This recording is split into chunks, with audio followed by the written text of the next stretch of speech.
Hello Mark, I'm Lisa, and my student number is 35. I'm a sophomore at NCUE, and I'm going to read Jamie Oliver, Teach Every Child About Food. Sadly, in the next 18 minutes when I do our chat, 4 Americans that are alive will be dead through the food that they eat. My name's Jamie Oliver.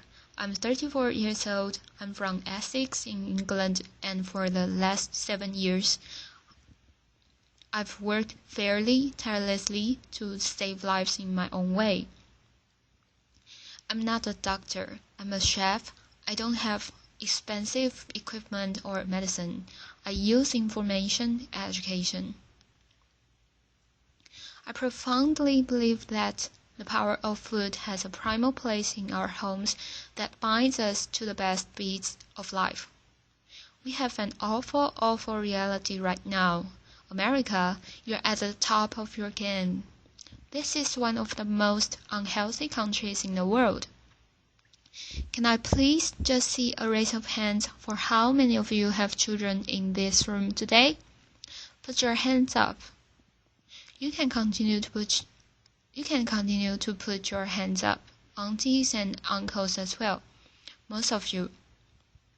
Okay, we, the adults of the last 4 generations, have blessed our children with the destiny of a shorter lifespan than their own parents. Your child will live a life 10 years younger than you because of the landscape of food that we've built around them. 2/3 of this room today in America are statistically overweight or obese. You lot, you're alright, but we'll get you eventually. Don't worry. Laughter. The statistics of that health are clear, very clear. We spend our lives being paranoid about death, murder, homicide, you name it. It's on the front page of every paper, CNN. Look at homicide at the bottom. For God's sake, right? Laughter. Applause. Every single one of those in the red is a diet-related disease. Any doctor, any specialist will tell you that. Facts. Diet-related disease is the biggest killer in the United States right now, here, today. This is a global problem. It's a catastrophe. It's sweeping the world. England is right behind you, as usual. Laughter. I know they were close, but not that close. We need a revolution. Mexico, Australia, Germany, India, China all have massive problems of obesity and bad health. Think about smoking. It costs way less than obesity now. Obesity costs you Americans 10% of your health care bills, $150 billion a year. In 10 years, it's set to double. $300 billion a year. Let's be honest, guys, you haven't got that cash. Laughter. I came here to start a food revolution that I so profoundly believe in. We need it. The time is now. We are in a tipping point moment. I've been doing this for 7 years. I've been trying in America for 7 years. Now is the time when it's ripe for the picking. I went to the eye of the storm. I went to West Virginia, the most unhealthy state in America, or it was last year. We've got a new one this year, but we'll work on that next season. Laughter. Huntington, West Virginia, beautiful town. I wanted to put heart and soul and people, your public, around the statistics that we've become so used to. I want to introduce you to some of the people that I care about, your public, your children. I want to show a picture of my friend Brittany. She's 16 years old. She's got 6 years to live because of the food that she's eaten. She's the third generation of Americans that hasn't grown up within a food environment where they've been taught to cook at home or in school, or her mom or her mom's mom. She has 6 years to live. She's eating her liver to death. Stacy, the Edwards family. This is the normal family, guys. Stacy does her best, but she's third generation as well. She was never taught to cook. She was never taught to cook at home or at school. The family's obese. Justin here, 12 years old. He's 350 pounds. He gets bullied, for God's sake. The daughter there, Katie, she's 4 years old. She's obese before she even gets to primary school. Marisa, she's alright. She's one of your lot. But you know what? Her father, who was obese, died in her arms. And then the second most important man in her life, her uncle, died of obesity. And now her stepdad is obese. You see, the thing is, obesity and diet-related disease doesn't just hurt the people that have it. It's all of their friends, families, brothers, sisters.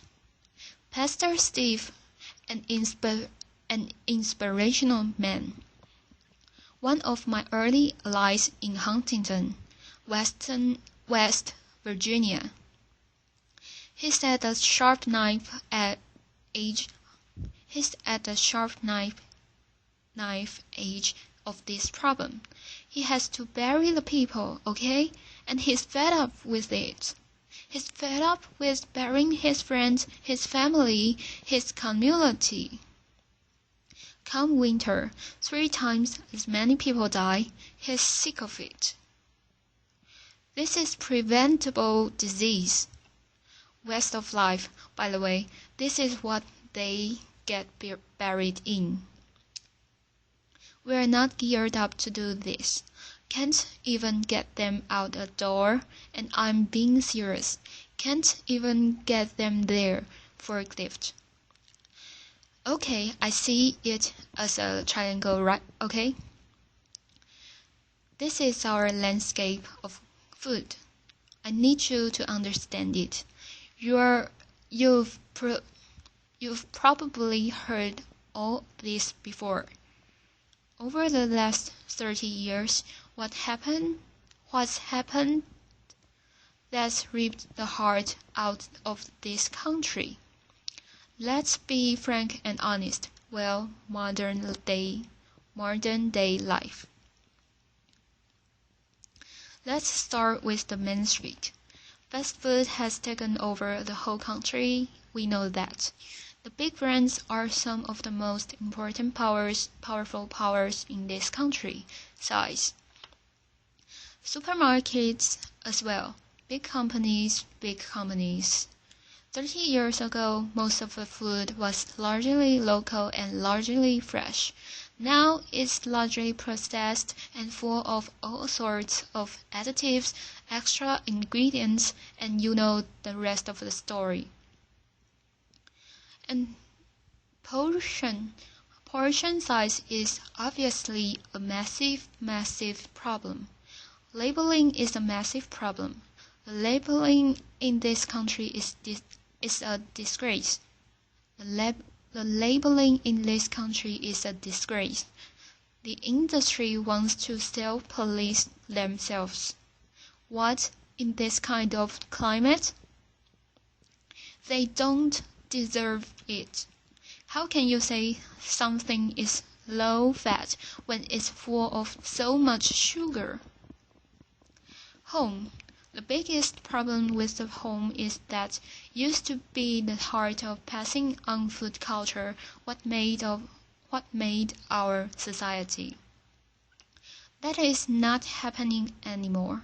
And you know, as we go to work and as life changes and as life always evolves, we kind of have to look at it holistically. Step back for a moment and readdress the balance. It hasn't happened for 30 years, okay? I want to show you a situation that is very normal right now. The Edwards family video. Let's have a talk. This stuff goes through you and your family's body every week.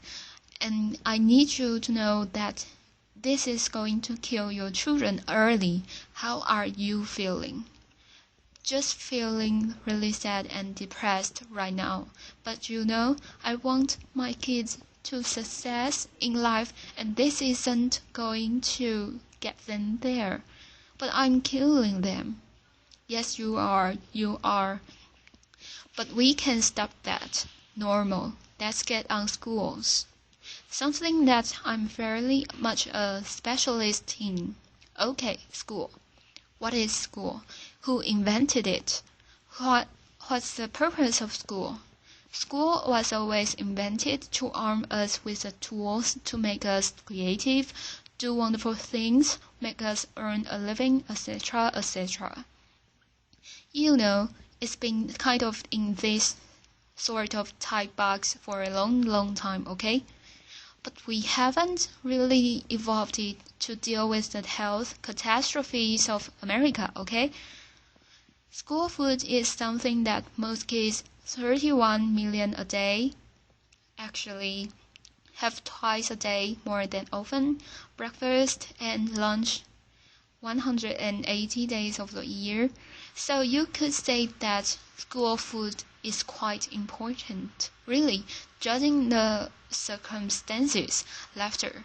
Before I crack into my rant, which I'm sure you are waiting for, laughter. I need to say one thing, and it's so important hopefully the magic that happens and unfolds in the next 3 months. The lunch ladies, the lunch cooks of America, I offer myself as their ambassador. I'm not slacking them off. They are doing the best they can do. They are doing their best. But they are doing what they are told, and what they are being told to do is wrong. The system is highly run by accountants. There is not enough or any food knowledgeable people in the business. That's a problem. If you are not a food expert and you've got tight budgets and it's getting tighter, then you can't be creative. You can't duck and dive and write different things around things. If you're an accountant and a box ticker, the only thing you can do in these circumstances is buy cheaper shit. Now, the reality is the food that your kids get every day is fast food. It's highly processed. There's not enough fresh food in there at all. You know the amount of additives, numbers, ingredients you wouldn't believe. There's not enough veggies at all. French fries are considered a vegetable. Pizza for breakfast. They don't even get crockery. Knives and forks? No, they're too dangerous. They have scissors in the classroom, but knives and forks? No. And the way I look at it is, if you don't have knives and forks in your school, you're purely endorsing from a state level fast food because it's handheld. And yes, by the way, it is fast food. It's sloppy joes, it's burgers, it's wieners, it's pizzas, it's all of that stuff. Size.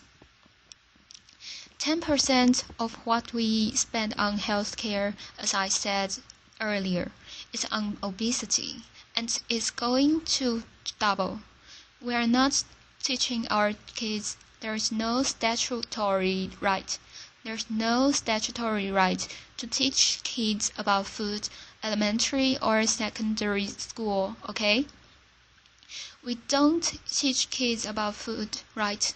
And this is a little clip from an elementary school which is very common in England. Video. Who knows what is this? Who knows what this is? Potatoes. Potato? So you think these are potatoes? Do you know what that is? Do you know what that is? Broccoli? What about this? Our good old friends. Celery. No, what do you think this is? Onion. Onion? No. Immediately you get a really clear sense of, do the kids know anything about where food comes from? Who knows what that is? A pear? What do you think this is? I don't know. If the kids don't know what stuff is, then they will never eat it. Laughter. Normal. England and America. England and America. Guess what? Fix that. 2 1-hour sessions. We've got to start teaching our kids about food in schools, period. Applause. I want to tell you about something that kind of epitomizes the trouble that we're in, guys, okay?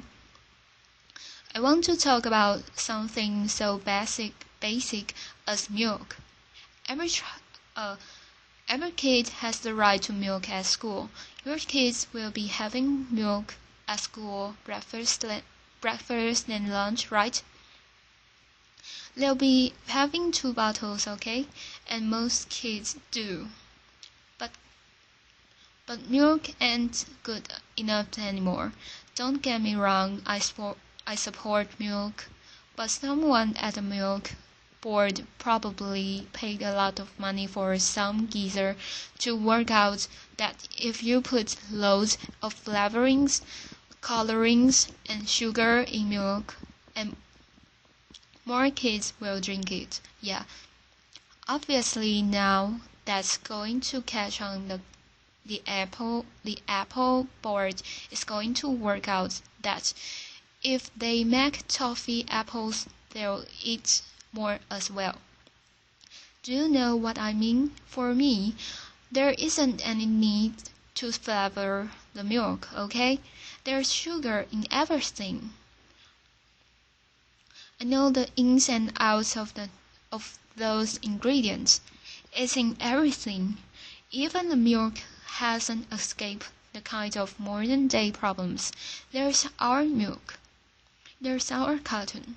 In that is nearly as much sugar as one of your favorite cans of fizzy pop. And they are having 2 a day. So let me just show you. We've got one kid here having, 8 tablespoons of sugar 8 tablespoons of sugar a day. There's your week. There's your month. And I've taken the liberty of putting in just the 5 years of elementary school sugar just for milk.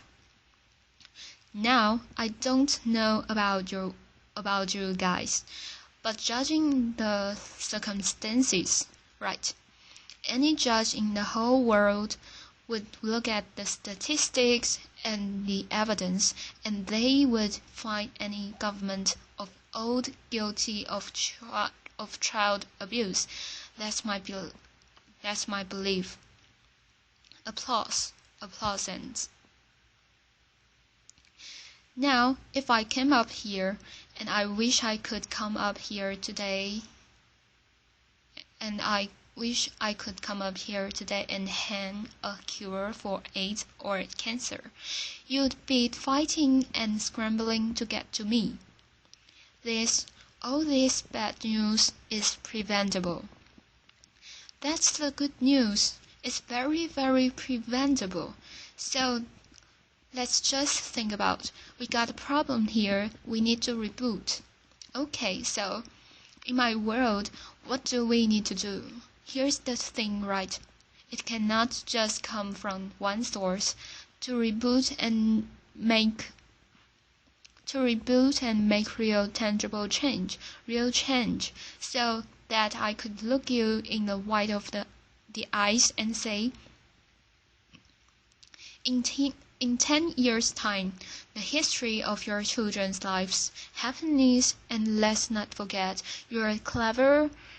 If you eat well, you know you are going to live longer. All of that stuff, it will look different, okay? So, supermarkets. Where else do you shop so religiously? Week in, week out. How much money do you spend in your life in a supermarket? Love them. They just sell us what we want. All right. They owe us to put a food ambassador in every major supermarket. They need to help us shop. They need to show us how to cook quick, tasty, seasonal meals for people that are busy. This is not expensive. It is done in some, and it needs to be done across the board in America soon and quick. The big brands, the food brands needs to put food education at the heart of their business. The big brands, the food brands needs to put food education at the heart of their businesses. I know, easier said than done. It's the future. It's the only way. Fast food. With the fast food industry, it's very competitive. I've had loads of secret papers and dealing with fast food restaurants. I know how they do it. I mean, basically, they've weaned us onto these heats of sugar, salt, and fat, and X, and Y, and Z. And everyone loves them. Right? So, these guys are going to be part of the solution. But we need to get the government to work with all of the fast food purveyors and the restaurant industry. And over a 5, 6, 7-year period, wean of us of the extreme amounts of fat, sugar, and all the other non-food ingredients.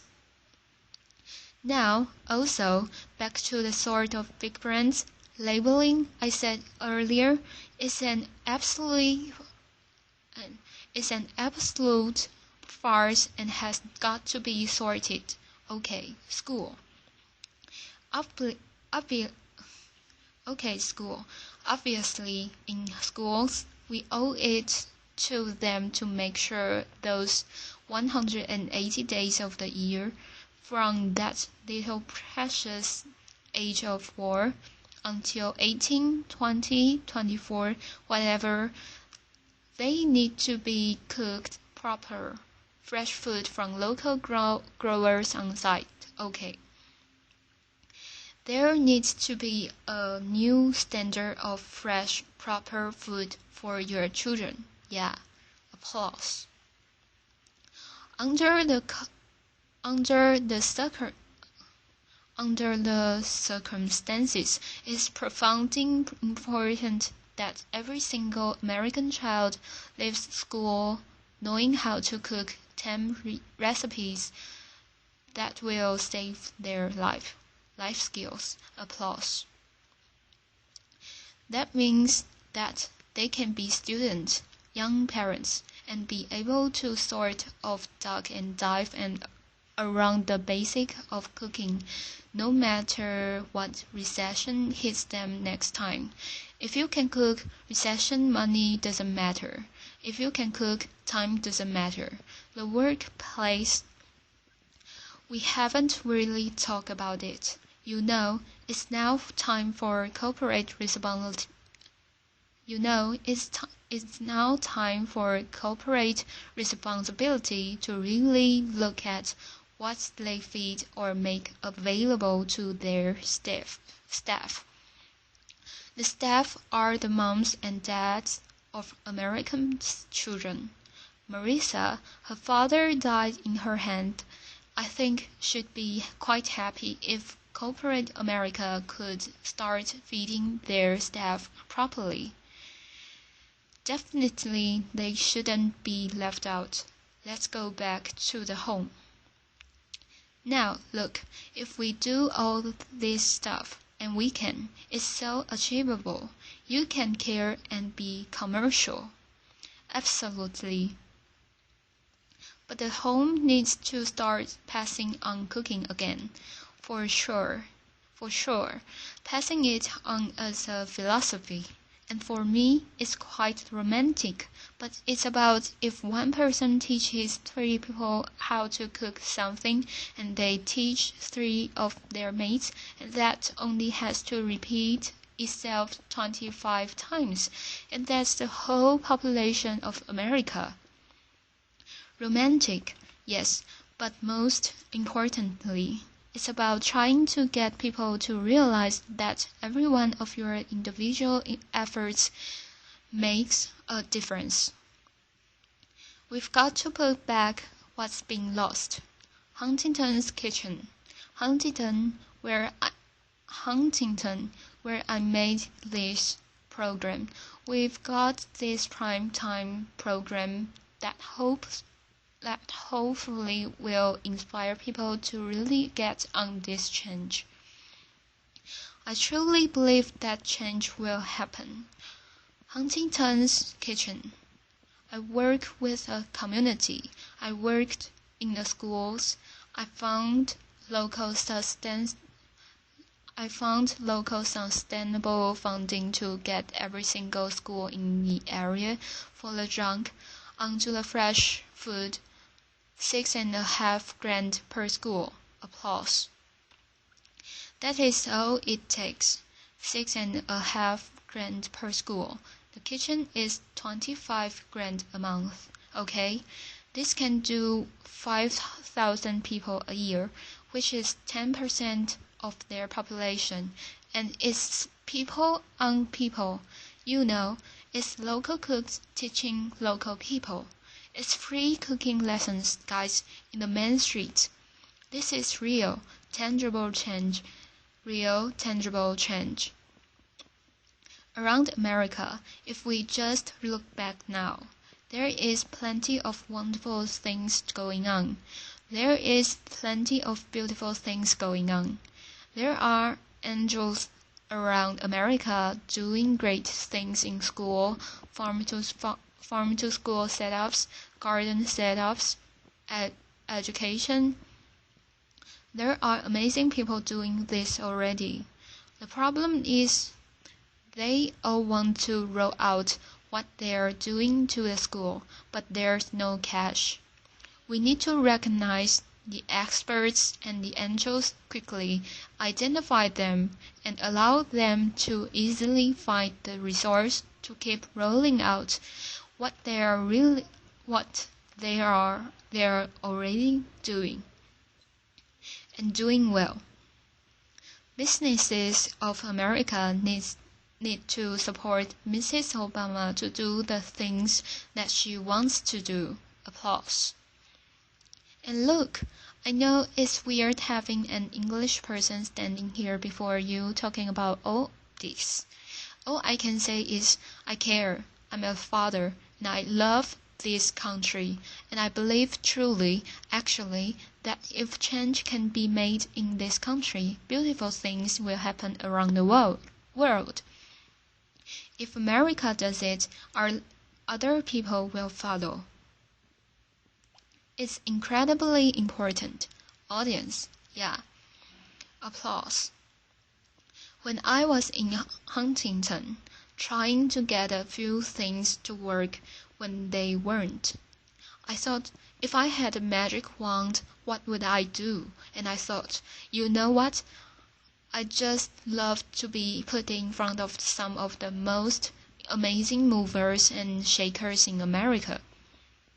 And a month later, Ted phoned me up and gave me this award. And I'm here, so my wish.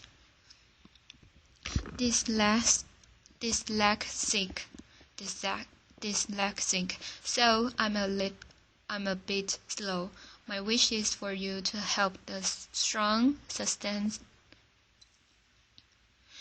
My wish is for you to help a strong, sustainable movement to educate every child about food, to inspire families to cook again, and to empower people everywhere to fight obesity. Applause. Thank you. Applause continues.